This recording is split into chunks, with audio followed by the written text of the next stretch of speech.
তো বন্ধুরা, খেসাই শাকের পিঠালি বা ঘন্ট কিভাবে করে আজকে তোমাদের সঙ্গে সেই রেসিপি শেয়ার করব। তো তার জন্য প্রথমে খেসাই শাক তুলে নিতে লাগবে। আমি বাগান থেকে তুলে নিয়েছি। দেখো এতগুলা তুলে নিলাম। এখন এগুলিকে পরিষ্কার করে জলে ধুয়ে নিবে। ধুয়ে নেওয়ার পর এগুলিকে ছোট ছোট করে মানে বানাইতে হবে সবজি রান্না করার জন্য। দেখো সেটাই আমার মা বানাচ্ছে, খুব কুচি কুচি কুচি কুচি করে। তো এরকম করে বানানোর পর দেখো দেখতে এরকম হবে। এরকম করে বানানোর পর কড়াই গরম করে সেটার মধ্যে তেল দিতে হবে। তেলটা গরম হওয়ার পর ওইখানে কাঁচা লঙ্কা একটু ভেজে নিতে হবে। একটুক্ষণ কাঁচা লঙ্কাটা ভাজার পর দেখো কাঁচা লঙ্কাটা ভালো মতো ভেজে নিতে হবে। তারপর ভাজার পর ওখানে শাকগুলা দিয়ে দিতে হবে, বানানো শাকগুলা দিতে হবে। দিয়ে এটাকে ভাজতে হবে ভালো মতো 5 মিনিটের মতো টাইম।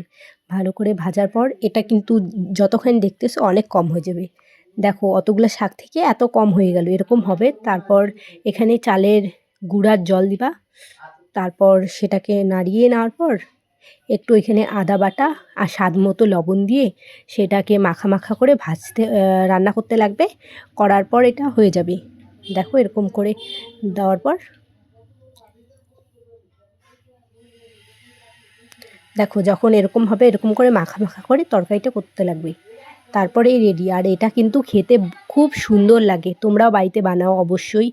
থ্যাংক ইউ ভিডিওটা এতক্ষণ দেখার জন্য।